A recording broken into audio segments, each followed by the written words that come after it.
오늘은 항상 있어야 할 세 가지라는 제목으로 함께 은혜를 나누겠습니다. 저는 목회하는 가운데 임종을 많이 경험을 했습니다. 여러분들의 마지막 모습을 보면서 제 자신을 생각을 하게 되었어요. 이것이 바로 나의 모습이겠구나, 이런 생각을 했습니다. 성경은 한 번 죽는 것은 사람에게 정하신 이치라고 그랬어요. 그래서 영어 성경에 보면은 Everyone is destined to die once in a life 그래요. 예외가 없어요. 모든 사람, everyone 그렇게 정해져 있습니다. 정해져 있어요. 죽음을 맞이하는 그런 순간을 경험을 하면서 이 마지막까지 꼭 필요한 것이 무엇일까? 우리는 일평생 돈을 벌기 위해서 다른 사람들보다 더 뭔가 이루기 위해서 많은 노력을 하고 수고를 하는데 정말 마지막까지 꼭 필요한 게 무엇일까를 생각을 해보았습니다. 마지막까지 꼭 붙들어야 될 것이 오늘 본문에 나오는 세 가지 믿음과 소망과 사랑, 이 세 가지인 것을 부인을 할 수가 없었어요. 이것이구나, 이것이구나. 죽음을 맞이하는 사람에게 꼭 필요한 것은 부활을 믿는 그 믿음이에요. 부활의 믿음.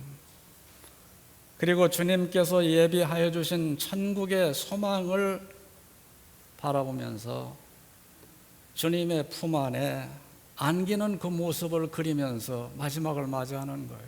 이 믿음을 가지고 나아가는 자들에게는 두려울 게 없어요. 편안해집니다.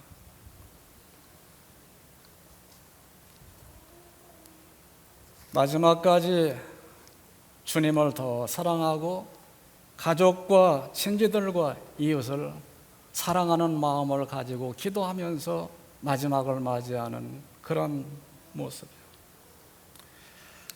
신앙생활을 잘 하기 위해서는 균형이 있어야 됩니다. 치우치면 안 돼요. 믿음과 소망과 사랑이 균형을 이루어야 돼요. 흔들리지 아니하는 견고한 믿음, 끝까지 붙잡을 수 있는 참된 소망, 부족함이 없는 하나님의 사랑이 있어야만이 신앙생활을 잘 할 수 있고 풍요로운 삶을 살 수가 있습니다. 고린도전서 12장은 우리가 잘 아는 대로 은사장입니다. 몸의 비유를 해요. 한 몸인데 몸에 많은 지체가 있지 않느냐. 우리 몸에 보면은 위에서부터 눈도 있고 코도 있고 귀도 있고 입도 있고 손발도 있고 우리 눈에 볼 수 없는 또 우리 몸 안에도 여러 기관들이 많이 있는데 이 모든 것이 하는 일이 다 다르지만은 하나라도 소홀히 여기면 안 된다. 이것이 다 함께 일을 해가지고 한 몸을 이루어가는 것이다. 그래요. 몸의 조그만 부분이라도 문제가 생기면은 견딜 수가 없어요. 그런데 그리스도의 몸된 교회도 마찬가지라는 거예요. 교회도 많은 사람들이 모여서 교회를 세워나가는데 하는 일들이 전부 다르지만은 한 가지 몸을 세워나가는 일에는 우리가 다 하나가 되는 거예요. 그러면서 13장에 들어와서는 이 은사, 모든 은사는 덕을 세우는 일에 쓰임 받는 거예요. 그런데 은사를 어떻게 사용을 해야 되느냐? 사랑으로 은사를 사용을 해야 된다. 그래서 13장에 들어와서는 1절서부터 3절까지 내가 사람의 방언과 천사의 말을 할지라도 사랑이 없으면 소리나는 구리와 울리는 꽹과리가 되고, 내가 예언하는 능력이 있어 모든 비밀과 모든 지식을 알고 또 산을 옮길 만한 모든 믿음이 있을지라도 사랑이 없으면 내가 아무것도 아니요, 내가 내게 있는 모든 것으로 구제하고 또 내 몸을 불살하게 내줄지라도 사랑이 없으면 내게 아무 유익이 없느니라. 아무리 말을 잘하고 지식이 많고 좋은 믿음을 가지고 있고 많은 구제와 헌신을 할지라도 사랑이 빠지면 안 된다는 거예요. 사랑이 결여되면 그것들이 무익하게 된다라는 말씀이에요. 사람마다 각기 다른 은사를 가지고 있습니다. 어떤 사람은 노래를 잘하고, 어떤 사람은 가르치는 일을 잘하고, 어떤 사람은 전도를 잘하고, 어떤 사람은 봉사, 어떤 사람은 기도, 어떤 사람은 그림을 잘 그리고, 어떤 사람은 여러 가지 많은 은사를 다 가지고 있는데, 이 모든 은사는 덕을 세우는 일에 사용되어져야 된다. 덕을 세운다는 건 뭐냐면은 집을 지을 때 집을 잘 세워나가는 일을 해야 된다는 거예요. 그렇습니다. 은사를 사랑으로 사용해야 되는데, 사랑의 특성을 4절서부터 7절까지는 뭐라고 기록을 하냐면은 사랑은 오래 참는 것이다 그래요. 사랑은 온유한 것이다. 시기하지 아니하고 자랑하지 아니하고 교만하지 아니하고 무례히 행치 아니하고 자기의 유익을 구하지 아니하고 성내지 아니하고 악한 것을 생각지 아니하고 불의를 기뻐하지 아니하고 진리와 함께 기뻐하고 모든 것을 참으며 모든 것을 믿으며 모든 것을 바라며 모든 것을 견디는 것이다 라고 말씀을 해요. 은사를 사용하는 데 있어서 사랑으로 해야 되지만은, 그러면은 사랑은 구체적으로 어떻게 표현이 돼야 되느냐 말씀을 하고 있습니다. 그러면서 8절에 보면은 사랑은 영원한 것이다. 떨어지지 않는다는 거예요. 예언도 패하고 방언도 그치고 지식도 패할 때가 있다. 예언도 방언도 지식도 언제까지냐면은 우리가 끝날 때가 반드시 있다는 것. 그러나 그것보다 영원히 함께 할 수 있는 것은 사랑이다. 남는 것이 사랑이라는 거예요. 영원히 남는 것이. 바울은 믿음과 사랑과 소망, 이 세 가지의 균형 잡힌 신앙을 강조를 해요. 바울은 전도를 잘하는 전도자이면서 그는 눈높이를 잘하는 교사였습니다. 그래서 그는 많이 배운 사람한테는 많이 배운 사람과 눈높이를 하고, 배우지 못한 사람하고는 배우지 못한 사람의 눈높이를 하면서 복음을 전하는 거예요. 이게 커뮤니케이션이에요. 내가 아무리 많은 지식을 가지고 있어도 소통이 안 되면 무익한 거예요. 대화가 돼야 돼, 대화가. 그렇지 않습니까? 사도 바울은 전도도 잘할 뿐만 아니라 가리키는데 눈높이를 잘 하여서 학생들의 수준을 파악을 하는 거예요. 좋은 선생은 어떤 선생이 좋은 선생이냐면은 학생들을 잘 이해하고 학생들을 잘 키우는 선생이 좋은 선생이거든요. 이걸 사도 바울이 잘하는 거예요. 그리고 사도 바울은 치우치지를 않아요. 균형을 잘 잡는 거예요. 그래서 믿음과 소망과 사랑 어느 한쪽을 너무 강조해가지고 다른 걸 무시하는 것이 아니라 이것은 영원히 함께하는 것이다. 영원히. 믿음과 소망과 사랑. 데살로니가 전서 1장 3절에는 너희 믿음의 역사와 사랑의 수고와 우리 주 예수 그리스도에 대한 소망의 인내를 우리 하나님 앞에서 쉬지 않고 기억한다라고 그래요. 오늘 본문 마지막 13절에는 믿음, 소망, 사랑 이 세 가지는 항상 있을 것인데 그 중에 제일은 뭐라고요? 사랑이라.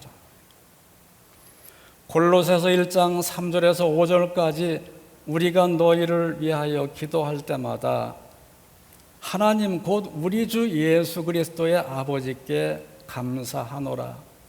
이는 그리스도 예수 안에 너희의 믿음과 성도에 대한 사랑을 들었으며 너희를 위하여 하늘에 쌓아둔 소망으로 말미암음이라. 우리 그리스도인들에게 꼭 필요한 것은 믿음과 소망과 사랑이고 이 셋이 균형을 잘 이루어 가는 것, 이것이 너무나 소중합니다. 그러면은 믿음은 어떤 믿음일까요? 믿음. 우리가 매 주일마다 믿음의 고백을 합니다. 이 사도신경, 사도들의 믿음의 골격을 우리가 이어가는 거예요. 그러면은 매주일 우리가 고백하는 사도신경에 믿는다는 단어가 몇 번이 나올까요? 믿는다는 단어가 4번이 나와요. 4번이. 첫 번째는 뭘 믿는 거예요? 전능하사 천지를 만드신 누구요? 하나님 아버지를 내가 믿사오며. 누구를 믿는다는 거예요? 창조주 하나님을 믿는다는 거예요. 두 번째는요, 그 외아들 우리 주 예수 그리스도를 믿사오니. 누구를 믿는다는 거예요? 예수님을 믿는다. 예수님에 대한 설명이 그 밑에 나오는 거예요. 뭐가 나옵니까? 우리 주 예수 그리스도를 믿사오니 이는 성령으로 잉태하사 동정녀 마리아에게 나시고 본디오 빌라도에게 고난을 받으시고 십자가에 못 박혀 죽으시고 장사되고 다시 부활하시고 승천하시고 다시 오실 그 주님을 우리가 믿는다는 거예요. 그러니까 믿음이라는 것은 창조주 하나님을 믿고 그 외아들 예수님을 믿는데 예수님이 너무나 소중하기 때문에 그 설명이 쭉부터 나오는 거예요. 이러한 예수님을 우리가 믿는다. 세 번째는 뭘 믿어요? 성령을 믿사오며. 성부, 성자, 성령 삼위일체 하나님을 믿는 믿음을 우리가 고백을 하는 거예요. 너무나 소중한 겁니다. 그 당시에 이 삼위일체에 대한 교리가 분명히 서지 않았을 때에 많은 이단들이 우후죽순처럼 올라와가지고 기독교를 아주 혼잡하게 만들었어요. 그러니까 이것은 아니다. 우리가 믿는 삼위일체 하나님을 우리가 반드시 믿어야 된다. 믿어야 된다. 그 다음에 나오는 믿음이 뭡니까? 성령을 믿사오며 그 다음에 거룩한 공예와 성도와 서로 교통하는 것과 죄를 사하주시는 것, 몸이 다시 사는 것, 영원히 사는 것을 뭐예요? 믿사옵나이다. 우리 성도들이 성부, 성자, 성령 하나님을 믿을 뿐만 아니라 우리 교회, 우리 성도들이 서로 교통하는 것, 죄사함, 그리고 부활, 영생, 이것을 믿는다. 이런 믿음을 우리가 가지고 있어라. 우리가 주일날마다 사도신경을 고백을 하면서 우리가 이 4가지의 믿음은 흔들려서는 안 되겠구나. 이걸 꼭 이걸 지켜나가야 됩니다. 너무나 소중한 거예요. 너무나 소중해요.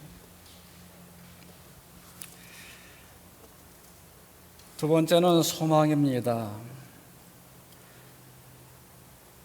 믿음을 잘 지키기 위해서는 견고한 소망이 있어야 돼. 흔들리지 않는 소망이에요. 참된 소망은 우리 주님이에요. 우리 주님 안에 참된 소망이 있어요.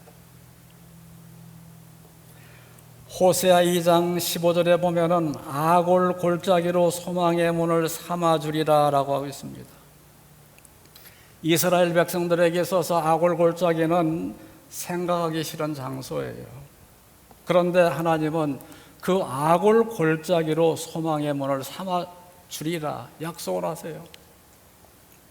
여리고를 함락시킬 때 노획물의 일부를 감추었다가 도둑질한 물건과 함께 그곳에서 돌 무더기에 갇힌 장소입니다. 죄가 드러나고 수치가 드러났던 그 장소가 바로 아골 골짜기입니다. 이것은 바로 우리를 실패와 타락의 장소인 아골 골짜기를 향하여서 그곳에도 소망이 있다. 그곳에도 소망의 문이 있다. 다시 시작하자. 하나님의 약속의 말씀을 우리가 받게 되는 것이죠. 우리 개인이나 국가나 항상 좋은 일만 있는 것은 아닙니다. 생각하기 싫은 수치스러운 일들도 있습니다. 이러한 때 하나님의 말씀을 붙들고 다시 일어나야 되는 것이죠. 우리 조국이 일제 35년 강점기를 지낼 수 있었던 그 힘이 뭐냐면은 소망이었어요. 특별히 믿는 성도들은 이런 수치스러운 순간, 나라를 잃어버리고 말할 수 없는 고난 속에 있을 때에도 우리 하나님 살아계신다. 하나님께서는 반드시 우리를 지켜주시고 우리를 일으켜 세워주실 것이다. 이 아골 골짜기의 소망, 이것을 우리들에게 보여주시는 거예요. 믿음의 선진들은 목숨을 걸고 조국의 자유와 해방을 위해 싸웠습니다. 과거의 실패와 허물을 깨닫고 새롭게 시작하면 하나님께서는 아골 골짜기의 수치의 벽이 무너지고 새 역사가 시작되는 소망의 문을 열어주실 것입니다. 불치의 병상에서 주님께 돌아와 소망의 문을 찾는 사람이요, 절망적 상황에서 주의 말씀을 붙들고 소망의 문을 연 사람이요, 생명의 심지가 꺼질 듯한 슬픔 속에서 일어나서 소망의 문을 발견한 사람들이 많이 있습니다. 고난의 골짜기, 문제의 골짜기에도 소망의 문은 있습니다. 하나님과 동행하는 사람들은 반드시 소망의 문으로 인도함을 받게 될 것입니다. 예수님의 제자들이 풍랑을 만나 죽게 되었을 때에 예수님은 그 풍랑 위를 걸어서 제자들을 찾아오셨습니다. 제자들이 예수님을 배 위로 모셔 드릴 때에 풍랑은 잔잔케 되었습니다. 사람은 소망을 가지고 사는 한 절대로 망하지 않습니다. 소망을 가지고 있는 한 다시 일어설 수가 있습니다. 어떤 폭풍 속에서도 견디어 낼 수가 있습니다. 예수님을 소망으로 삼으면 그 풍랑 위를 걸어 찾아오시는 주님을 모셔드리고 우리는 다시 새로운 삶을 시작할 수 있게 되는 줄 믿습니다. 히브리서 6장 19절에 우리가 이 소망을 가지고 있는 것은 영혼의 닷 같아서 튼튼하고 견고하여 휘장 안에 들어간다라고 말씀을 하고 있어요. 여러분, 우리의 소망이 무엇입니까? 우리의 소망은 오직 예수님이 우리의 산 소망이 되시는 줄 믿으시기를 바랍니다. 사도 베드로는 우리에게 산 소망이 있게 하시며 썩지 않고 더럽지 않고 쇠하지 아니하는 기업을 있게 하시는 하나님을 찬양하라 라고 말씀을 해요.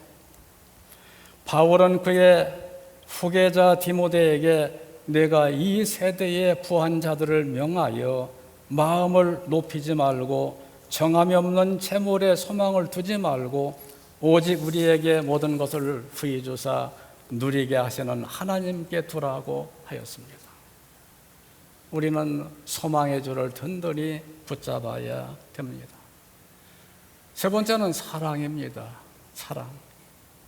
바울은 모든 성도에 대한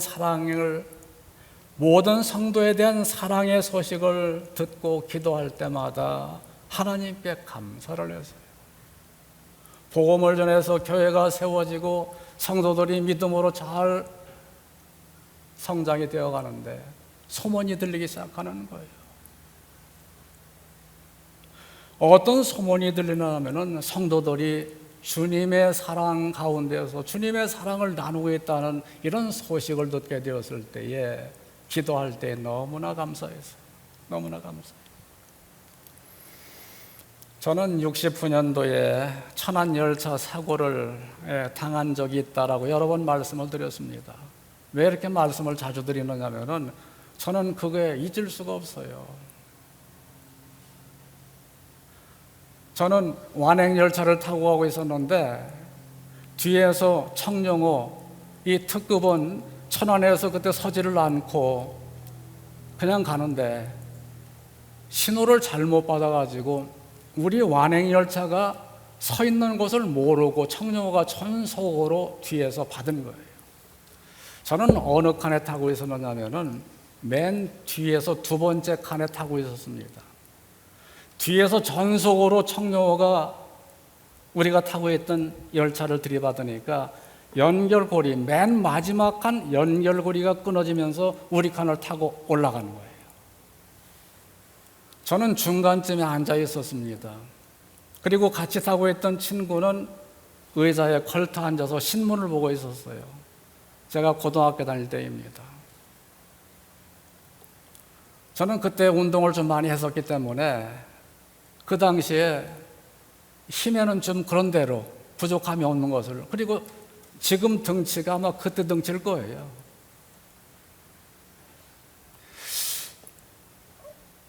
순간적으로 사고가 났는데 정신을 잃었어요. 눈을 떠보니까 앞이 귀환해.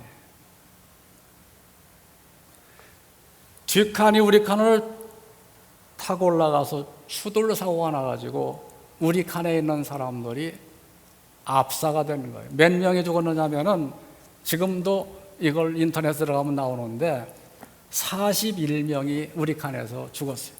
압사. 그리고 102명이 중경사함을 입었습니다.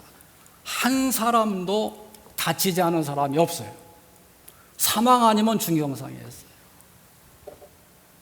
얼마나 처참한 상황이었어요. 이걸 눌러놓으니까 나갈 수가 없는 거예요. 딱 눌러놓고 열차는 점점점 내려오는 것 같고, 이게 바로 지옥이에요. 구조작업이 안 되는 겁니다. 눌러놨었는데 그 구조작업이 돼요. 근데 앞에서부터 시간이 걸린 이후에 하나씩 구조를 하기 시작하는데 중경상 입은 사람들 이제 구조를 해서 나가는데 저도 그때 다쳐가지고 병원에 입원을 하게 되었습니다. 용산에 있는 철도병원에 입원을 해가지고 있는데 그 소식을 방송을 통해서 듣고 저희 아버지가 오셨어요. 아버지가 오시더니 나를 보자마자 누워있는 아들을 번쩍 뜨는 거예요. 저는 아버지가 어디서 그런 힘이 나오는 줄 몰랐어요.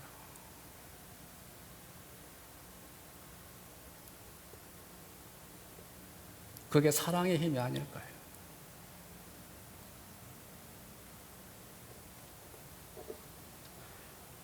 한국의 어머니의 자녀 사랑 너무나 크죠. 삶의 의욕이고 삶의 원동력이 자녀 사랑입니다. 어떤 사람들은 당장 이혼을 하고 싶어도 자녀들 때문에 이혼을 못한다고 그래요. 아이들을 공부시키고 결혼할 때까지만 참자고 얘기를 합니다. 그리고 살다 보면은 세월이 지나고 나이가 들어갑니다. 부부가 서로를 바라보니 불쌍한 생각이 들어요. 그래서 한평생 같이 사는, 사람은 별로 다를 것이 없습니다. 마음 먹기에 달려 있어요. 하나님이 짝지어 주신 배우자를 소중히 여기고 서로 불쌍히 여기고 자녀들을 믿음으로 양육을 하다 보면은 감사할 일들이 생기게 되고 또 좋은 날도 오게 되는 것이죠. 사랑은 두려움이 사라집니다. 자녀들을 사랑하기 때문에 부모들은 자녀들을 구하는 일이라면 두려움이 없어요. 요한일서 4장 18절에 보면은 사랑 안에 두려움이 없고 온전한 사랑이 두려움을 내쫓는다라고 말씀님은 사랑에는 능력이 있습니다. 예수님은 사랑으로 세상을 이기셨어요. 로마인들은 힘으로 세상을 정복을 하지만은 오래가지 못해요. 세상은 영원한 강자가 없습니다. 힘이 있는 사람도 언젠가는 약해질 때가 있어요. 그러나 사랑은 영원한 거예요. 자기의 생명을 다른 사람을 살리기 위해서 내놓으면은 그 사랑은 영원한 거예요.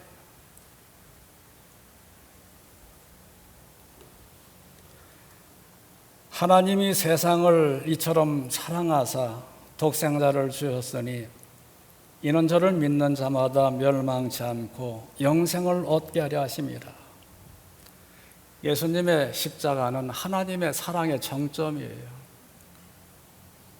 하나님의 사랑을 잊게 되면 하나님을 사랑하게 되고 이웃을 소중하게 여기며 사랑을 실천하게 되는 것이죠. 하나님은 우리를 향하여서 말씀을 하세요. 내가 너희를 얼마만큼 사랑하는 줄 아느냐? 그 사랑을 조금도 의심 없이 그 사랑을 받아들일 때 하나님의 크신 은혜가 우리의 삶을 더욱더 풍요롭게 만들어 주실 줄 믿습니다. 지난 8월 7일 날 한 통의 전화를 받았습니다. 저녁 시간이었습니다. 전혀 알지 못하는 분으로부터 한 통의 전화를 받은 겁니다. 그는 영어와 한국어를 아주 자연스럽게 구사하는 33살의 자매였습니다. 그는 어려서부터 신앙생활을 하였다고 합니다. 그런데 대학생 때 사고로 무릎 수술을 받게 되었는데 부작용으로 인하여서 3년 동안 물리치료를 받았고 그 후에 힘든 일이 반복적으로 발생을 하여서 정신치료까지 받았다고 합니다. 그는 세상에 아무도 자기와 함께하는 사람이 없는 고독을 느끼며 자신의 무능함과 무력함 때문에 좌절하며 낙심하고 있었습니다.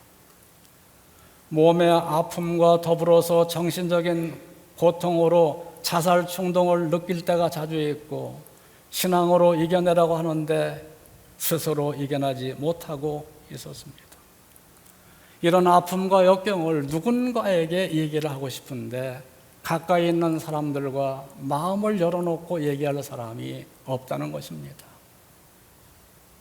그래서 멀리 떨어져 있는 알지 못하는 누군가 어떤 목회자와 연락을 해서 자기의 마음을 열어놓고 얘기를 하기 원하는 이런 마음이 있어가지고 자기도 모르는 사이에 이 셀렘이 어딘지도 모르지만은 전화번호 책 놓고 돌리다가 연결이 된 거예요. 그 전화를 받고 설명을 쭉 들은 다음에 이런 생각을 했습니다. 나의 말 한마디로 이 자매를 살릴 수도 있고 이 자매가 실족해서 또 더 힘든 길로 나갈 수도 있겠다. 이런 생각을 하게 되었습니다. 그래서 어떻게 이 자매를 상담을 해야 될 것인가? 주님께 기도하며 도움을 구했습니다. 주님, 이런 상황에서 주님이시라면 어떻게 상담하시겠습니까?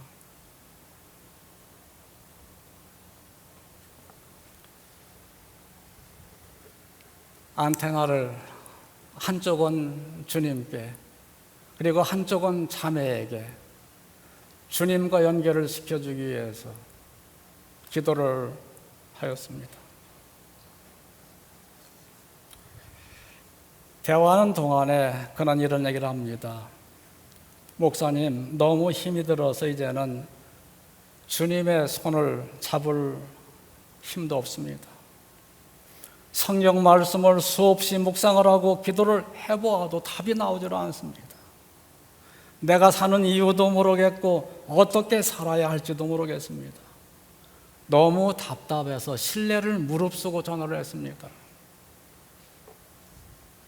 그런 나오는 대로 편한 대로 막 얘기를 하는 거예요. 영어로 한참 얘기했다가 한국말로 했다가 그러니까 본인이 자기 속에 있는 걸 누군가한테는 얘기를 하고 싶었던 거예요. 한 40여 분 동안 상담을 했어요. 저는 이 자매의 얘기를 들어주자.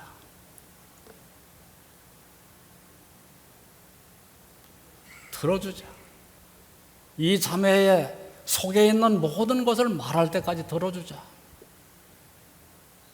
이 자매가 한 40여 번간을 얘기를 하는 거예요. 속에 있는.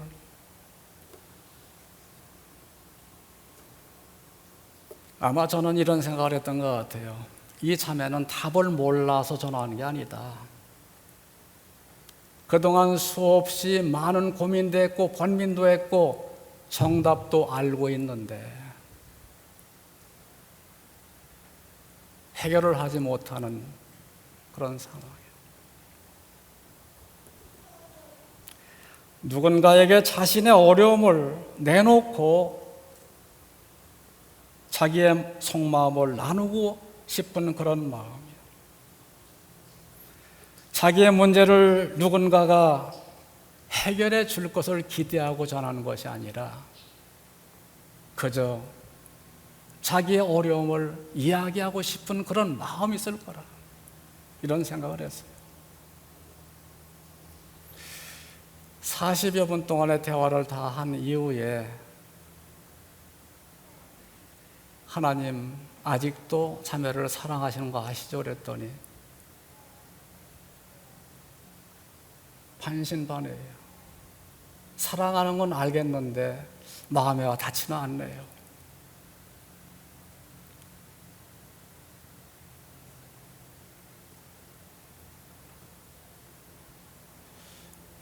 제가 그 자매한테 질문했어요.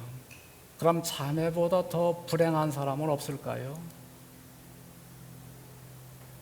이 세상에 자매보다 힘든 사람은 없을까요?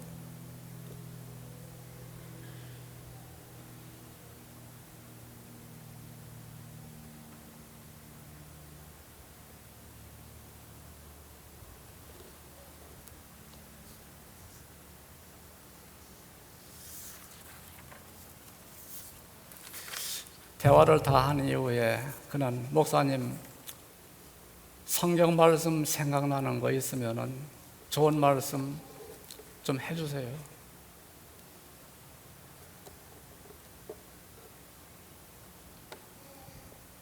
저는 예레미야 선자의 말씀이 생각났습니다.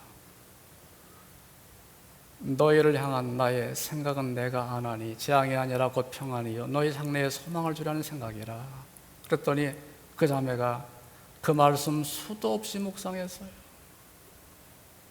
예레미야 29장 11절에 있는 말씀 수도 없이 새겼습니다.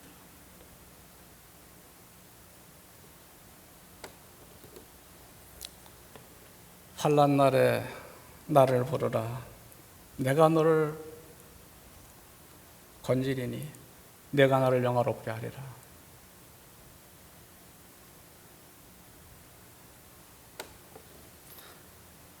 저는 40분 동안 그 자매 얘기를 들었는데 이름도 몰라요. 그 자매가 어디에 사는지도 몰라요.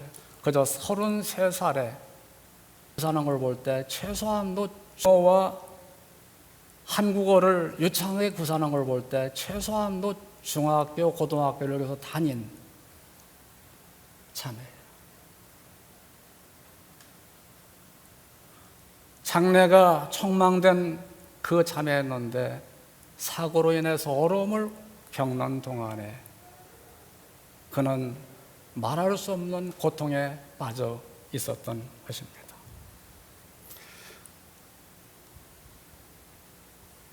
모든 대화를 마친 이후에 그 자매는 목사님과 대화를 하고 나니까 마음이 조금은 편안해졌어요.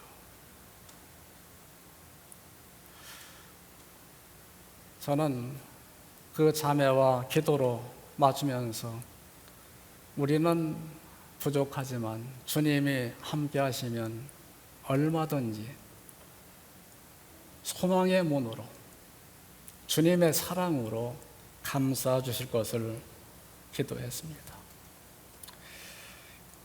우리가 끝까지 가지고 가야 될 것이 바로 믿음과 소망과 사랑. 그러면 이 세 가지 믿음과 소망과 사랑은 어떻게 만들어지는 것일까?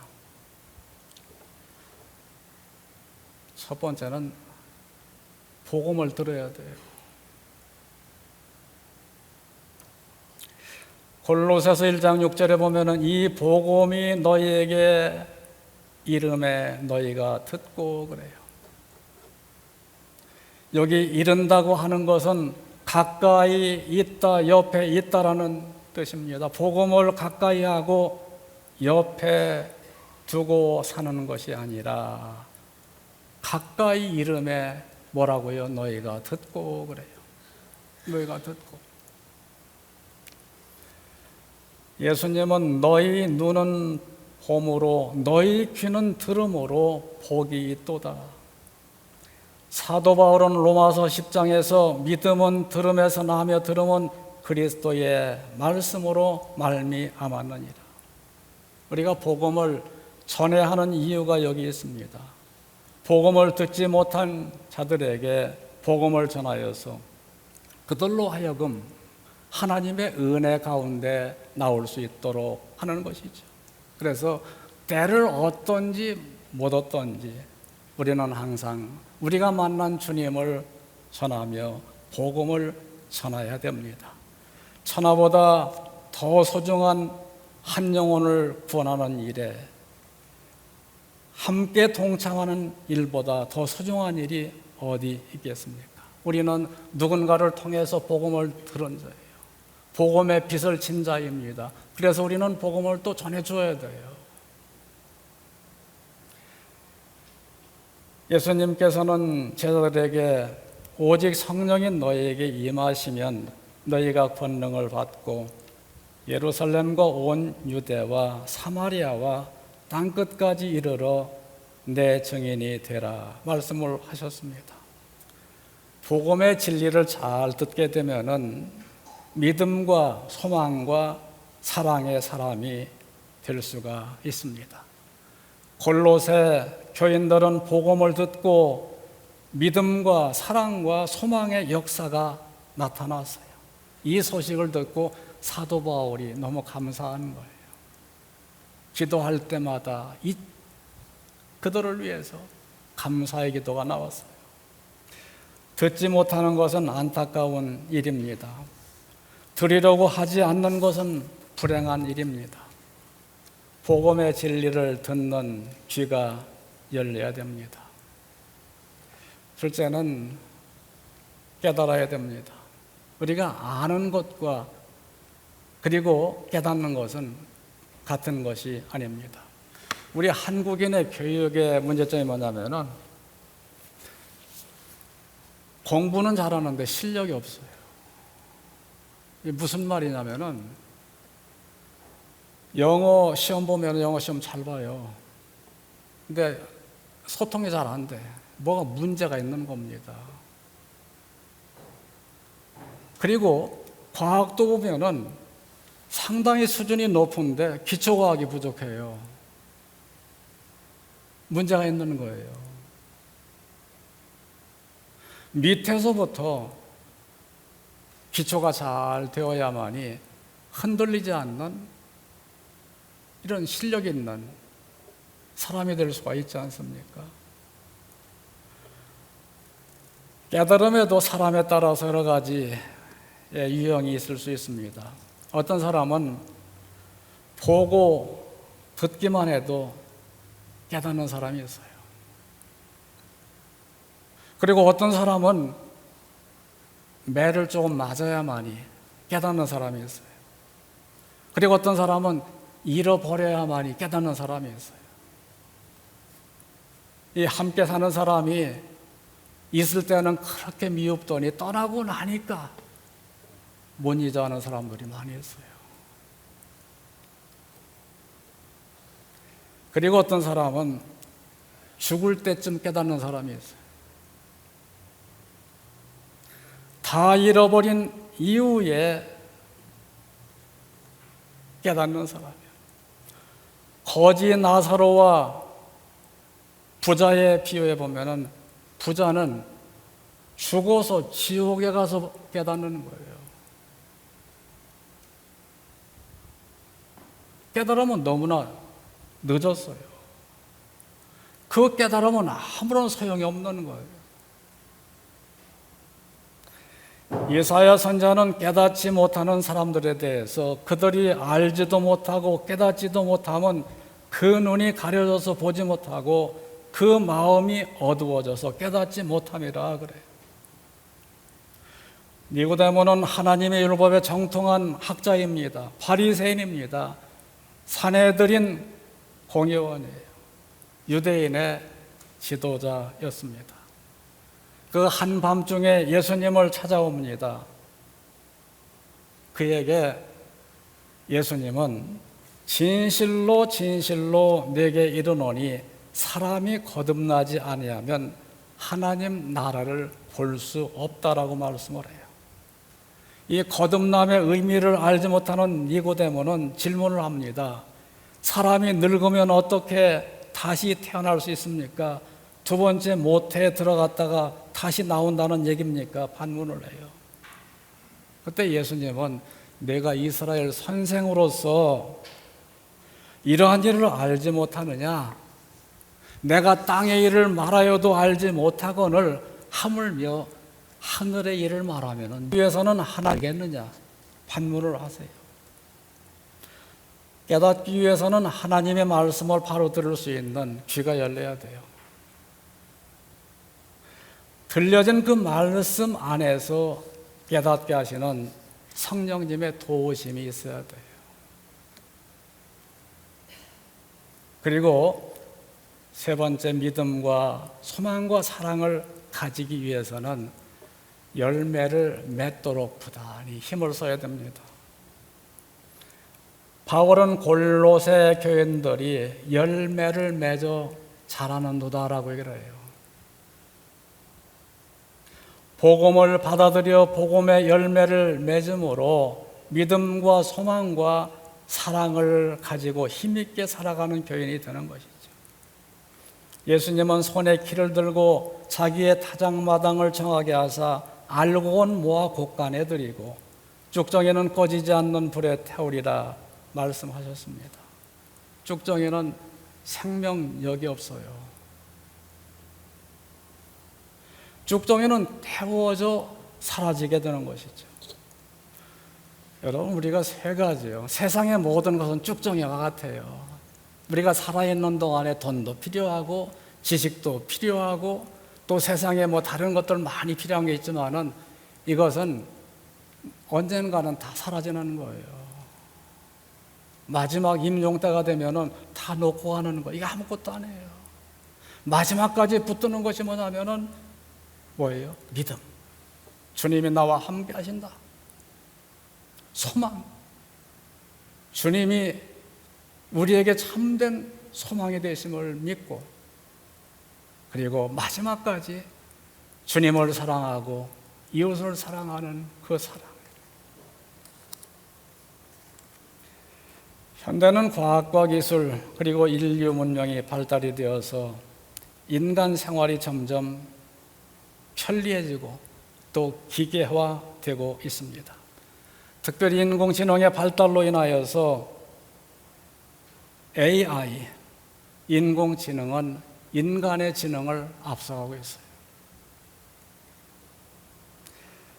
결국은 사람이 만들어 놓은 그 로봇, 인공지능에게 지배를 당하여 가지고 앞으로는 사람들이 일자리도 잃어버리고 사람들이 지배를 당하며 살아가는 세대가 우리가 살고 있는 이 세대에 도래하고 있어요. 어떤 자동차 공장에 가니까 사람이 없는 거예요. 가만히 보니까 문 입구에 사람이 한 사람 앉아 있어요. 뭐 하나 봤더니 거기에 있는 강아지 밥을 주고 있는 거예요. 나머지는 전부 로봇가 일을 하는 거예요. 거기서 차 만드는 건 모두가 기계로 로봇가 다 일을 하고 사람은 아무도 없고 그저 사람이 할 수 있는 건 문 입구에 앉아가지고 뭘 하는 거예요? 애완동물 밥이나 주고 있는 이런 세대가 도래하고 있다는 거예요.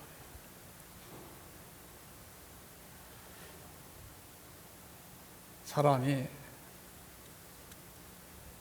만들어 놓은 인류 문명이 사람을 지배를 하는 이런 세대, 이 세대가 되어가고 있어요. 공장에서 물건을 생산하는 일, 병원에서 환자를 치료하는 일, 법원에서 판결을 내리는 일, 복잡한 회계 업무, 학교에서 학생들을 가르치는 일, 음식을 만들어 판매하는 일, 사람이 없이 자율적으로 운행하는 자동차, 항공기 선박, 그리고 복음을 전하는 일까지 누가 하느냐면 아바타가 하는 거예요. 앞으로는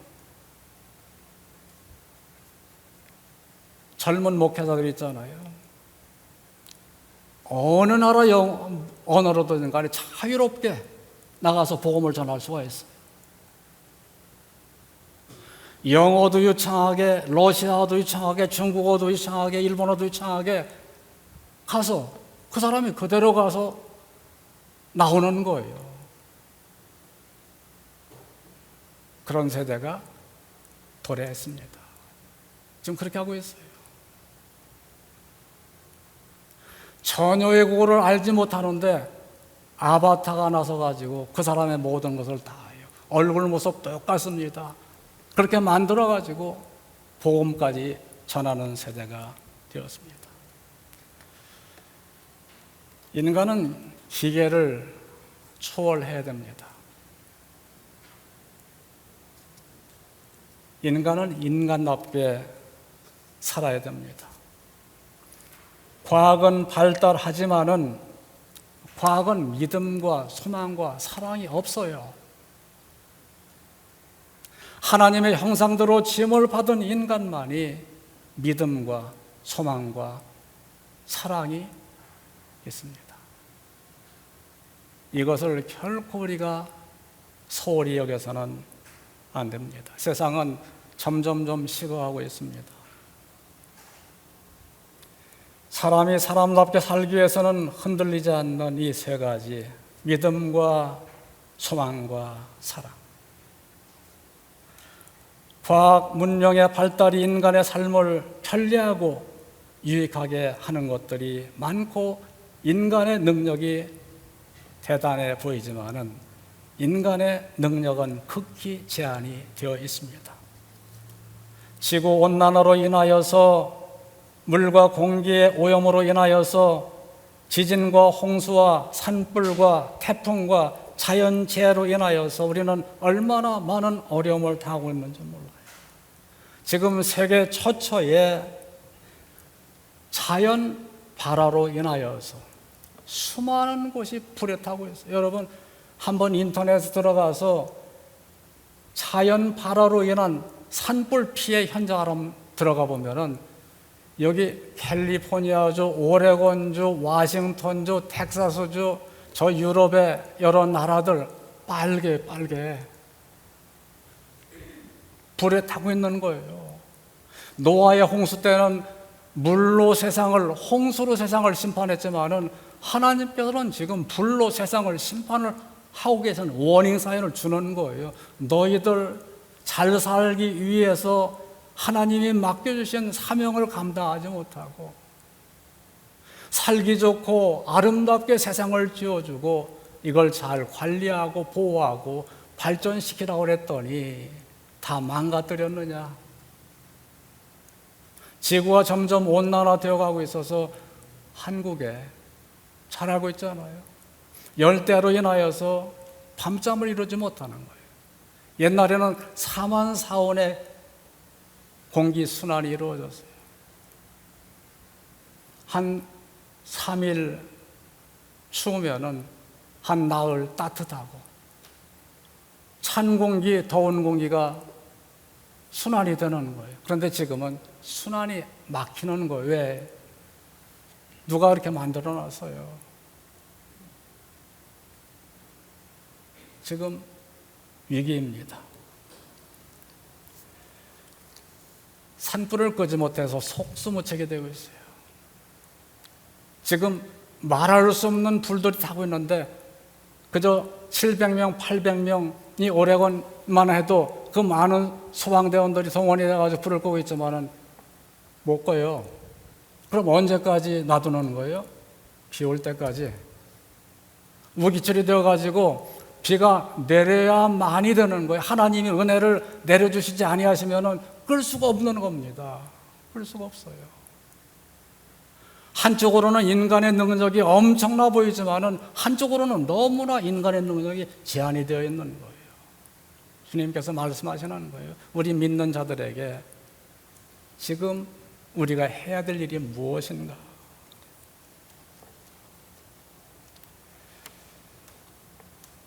저는 이런 모습을 보면서 우리가 하나님을 떠나고 하나님의 말씀을 순종하지 않은 결과라고 생각이 됩니다. 사람은 하나님의 형상대로 지음을 받았습니다. 하나님이 지으신 모든 것들을 잘 관리하고 다스리고 통치하고 발전시켜야 될 책임을 받았습니다. 근데 하나님이 지으신 피조물들에게 굴복하고 그것들에게 무릎을 꿇고 하나님이 맡기신 돈과 지식과 재능과 권력을 잘못 사용하고 자신의 이익만을 위하여 수단과 방법을 가리지 않고 살아가는 우리들이지 않습니까? 순리를 영리로 바꾸어 쓰고 있어요. 남자가 남자를 향하여서, 여자가 여자를 향하여서 가정을 무너뜨리고 하나님의 교회를 세속화하고 나라와 민족들을 파멸의 길로 이끌고 있습니다. 이러한 때에 하나님의 백성된 성도는 어떻게 살아야 할까요? 노아와 같이 하나님의 말씀을 듣고 순종하여 방주를 예비하는 삶을 살아야 할 것입니다. 믿음, 소망, 사랑. 그 중에서 사랑은 모든 것을 영원토록 이끌어주시는 힘이 있지 않습니까? 사랑은 모든 것의 완성입니다. 이 세상에서 완성된 사랑의 표적은 십자가입니다. 완전한 사랑이 이 세상에서 우리들이 걸어야 할 길, 또 항상 새롭게 걸어가야 할 길, 이것을 바로 십자가를 보여주시면서 우리가 행해야 될 그 길, 걸어가야 될 그 길은 바로 십자가의 이름을 말씀하고 있습니다. 하나님의 말씀을 견고히 붙들고 순종하며 십자가 사랑으로 복된 삶을 사시는 저와 여러분이 되었으면 좋겠습니다. 그리하여서 주님 앞에 서는 그날에 언젠가는 우리가 주님 앞에 반드시 서야 될 날이 있는데 그때에 감사함으로 주님 앞에 나아갈 수 있는 우리 모두가 되었으면 좋겠습니다. 이런 은혜가 우리 모든 성도들 개인 가정에 함께 하시기를 주님의 이름으로 축원합니다. 기도하겠습니다.